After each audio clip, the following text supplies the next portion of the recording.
Pathfinder 2nd Edition has been around for a few years at this point, and the game doesn't look like it's going to stop anytime soon, but I think that'd be interesting to analyze what type of things I'd want to see in a potential 3rd edition if, for some reason, Paizo feels like they want to make that. And maybe some of these will be usable as house rules in your home games, and I'm going to start with the ones that are probably going to be the easiest to implement as house rules, and then by the end of it, it's going to get pretty wacky. So, with that, let's go ahead and get started with what I think my first change would be. Still try and keep things reasonable and make the game maybe have more broad appeal. I'd make it so that Untrained is now +0 per level, as if you had Untrained Improvisation, and we're level 7+. Every character just works this way now. And I think that there is a good reason this is a general feat in the current version of the game, and that is because it gives intelligence and having more skill trainings a bit more power. Because they don't want to make stuff like long jump require training in athletics to even attempt, but they also want to make it so that training in something is still valuable. In my mind, I like this change because it makes it so that way you're never punished for wanting to interact with the game, particularly in social encounters. Now everybody at least has a chance to make a deception or diplomacy check if the time really calls for it. And I dislike mechanics that force people to sit out of the game for an extended period of time. And unless your GM is using the influence subsystem and mentions other skills that are not charisma based as being useful, then only the characters that are investing in charisma skills are going to be able to play the game in those sections. This would make it so that way if you are on a sheet of ice, you can have a chance of actually succeeding a balance check in that fight and moving. Where if you don't have untrained improvisation and you didn't train acrobatics, you're just stuck there. So that is a broad change that I'd make. This does make int a little bit weaker though, and so to counteract this, I'm going to have all lore skills that are normal lore skills scale like additional lore would scale them. Additional lore is a skill feat that just says you get to choose a lore, and then it will automatically progress as you level up. Which is interesting. This is a very good feat, and it's one of the top skill feats for intelligence-based characters, if not the top skill feat for intelligence-based characters. There's some other stuff like magical crafting that lets you craft magic items, period. But I think that additional lore is really something that makes intelligence more interesting, because this lets int be a big recall knowledge skill across a lot of different topics. But while I'm on the topic of auto-scaling skills, because I think this is a good bump to int, I think that there are some other things that I think are a little bit wackier. For example, if you have the acrobat archetype, you get automatic scaling in acrobatics. And auto-scaling is very, very powerful on one of the main skills. This means that your character at the max level from a single level 2 feat that they can take at any point in their adventuring career, they can then have 4 legendary skills instead of just 3. And acrobatics is not a useless skill. This is relevant. If nothing else, then it gives you prerequisite for kip up. So I'd go through and I'd cut out things that let you auto-scale things all the way up to those legendary tiers from just a single feat of investment. I am fine with feats doing something like you become an expert in acrobatics and then that's kind of it. Then saying if you are already an expert, you can then train something else or train a lore skill if you're already fully trained up. I think that is something I'd like to see more of. If a feat is slightly underpowered, have it come with a skill thing.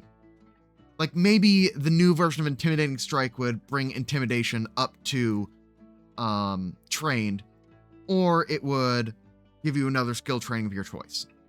and just have more feats that give a skill training in addition to their other thing.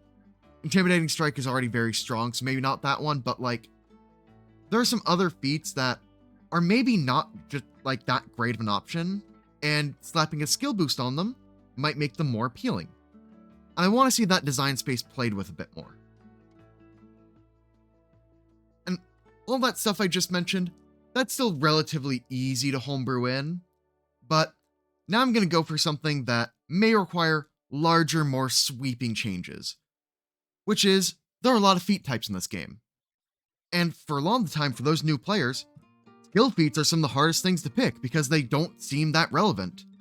And there are some skill feats that just are like a prerequisite gap to say you can't do this until you have the feat. The big one being magical crafting, which just gives you permission to craft magic items. And if you're investing in crafting, this is probably why you're doing it. Because you're not doing it just to repair shields. You're probably also wanting to play a craft person, which means you need to take this feat. And like, sure, but now imagine a world where the craft activity says that you can craft mundane items. But then, inside the craft activity itself, it says, when you are expert, you can now also craft magical items, period. And have more activities auto-scale that way, and get rid of a ton of skill feats. Skill feats that give pretty absurd benefits, or new activate abilities such as Bon Mo or Battle Medicine, I'd likely keep as general feats. But then they're competing with the other general feats, and, that's the thing. But for other activities like, let's say treat wounds, it would be, at expert, you can ignore the 10-minute or the hour-long cooldown. And at master, you can start treat woundsing on 4 people at once. So that way you get rid of the skill feats that make medicine actually keep up with the amount of damage and HP that characters would have late game, and it just comes from auto-scaling in the medicine skill. For things like athletics, the jump and climb activities would have similar things, like maybe if you're an expert, you get a slightly faster climb speed, but if you're holding something, the climb speed goes back down to normal. At master, you ignore the climb speed going back down, and at legendary, you then actually get a climb speed. Things like that. So that it's not a matter of, which of my minor feats do I have again? It's, oh, I'm legendary, let's look at the climb activity, we now know exactly what I can do. And I think that would also have, I am legendary in athletics, help to mean something. I am legendary in acrobatics, then means something. Just saying I'm legendary means I will never take fall damage again. Kip up is a general feat still, by the way. But that's the idea of where I'd push things. And now, for one more thing I think might be mildly controversial. Because as I said, this is a new addition, and this is more of a change for me. So recall knowledge. Recall knowledge is basically you try to remember something. And int is the skill about knowledge, or the stat about knowledge and remembering.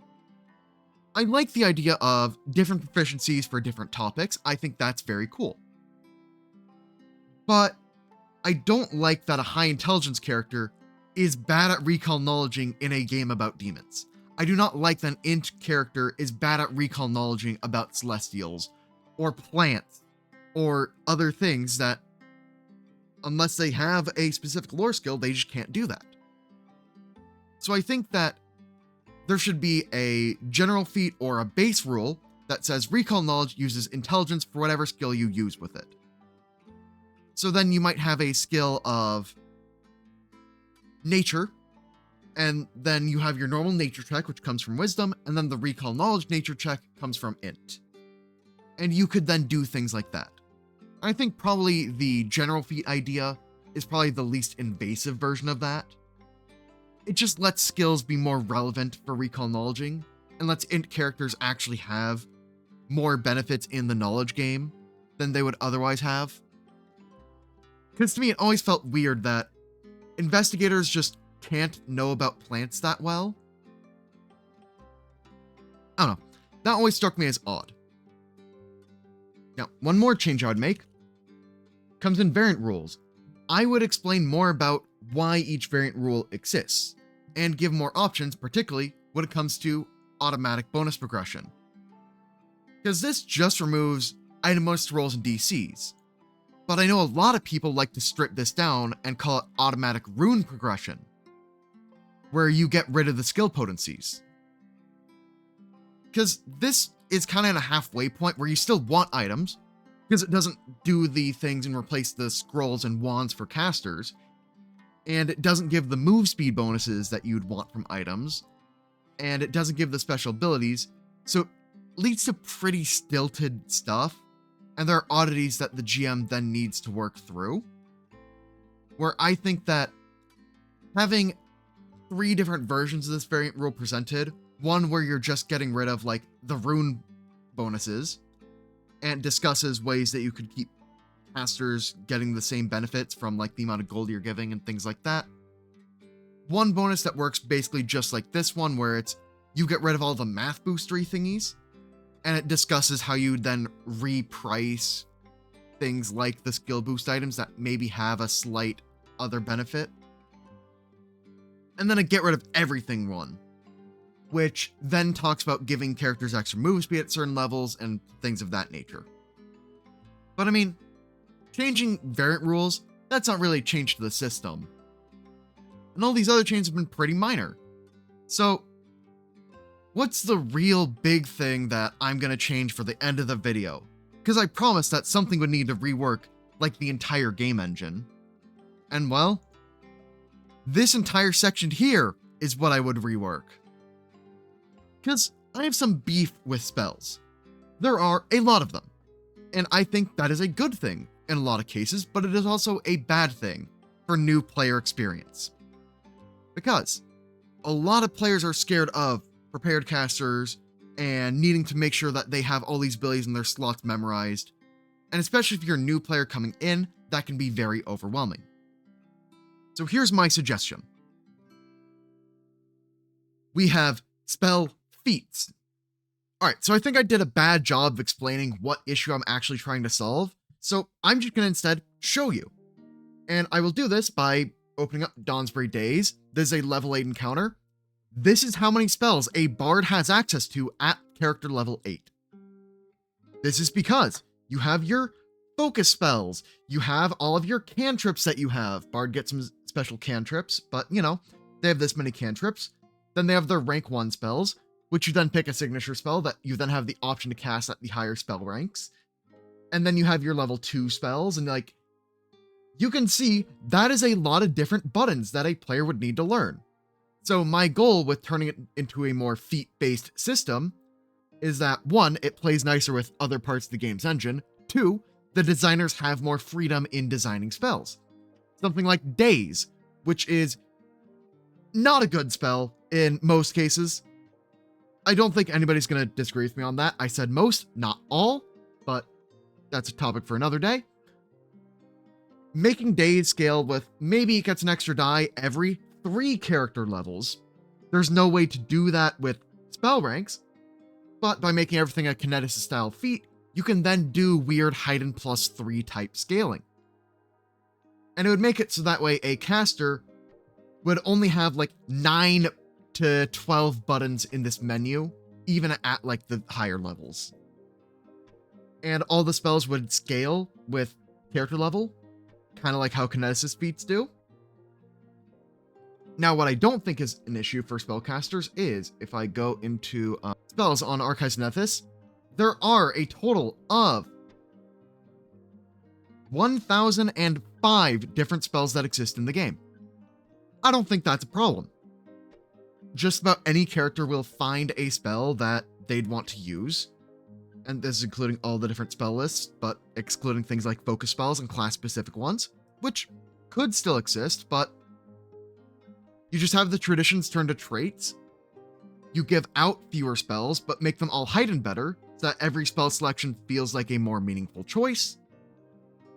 And then you can make spells that are more powerful, feel more impactful, and do not require a player to memorize this much information at once. And I'd like to see 3 categories of spells in my new perfect world. 1, at-will cantrip. 2, the new type of focus spell, which is you use it, and then you can't use it again until you spend 10 minutes to refocus. And then you will have the once per day abilities. And as a caster, you could pick any amount of any of the quantities with your spell selections. You can turn your caster feats into more spell picks. And I think that would likely simplify the learning curve of casters while still keeping their identity of an ability-focused character. And then another critique will be, well, then what do you do about the utility cantrips, things like detect magic? And you remember how I said I'd have skills be more powerful? Yeah, some abilities may become innate from a high rank of a skill. Maybe they're tied to a general feat. Maybe they also have a cantrip option that's just really good. Like, maybe the detect magic that you'd get also works like the psychic version in Pathfinder 2e, just like all the time. Just works like amped psychic 1. And like, there are ways that you would then lose design space and gain design space from that idea. I just think it is an interesting thing to consider. We're not going to get a Pathfinder 3rd edition for a long, long time, but that is the kind of changes I would make. I'm going to sign off the video here. Go buy Dawnsbury Days. The DLC is coming soon. I have now made the stat sheets for all the pre-generated characters, and I was not allowed to change the cleric to a grappler, but, you know, I was allowed to change basically anything outside of the primary Dawnsbury 4.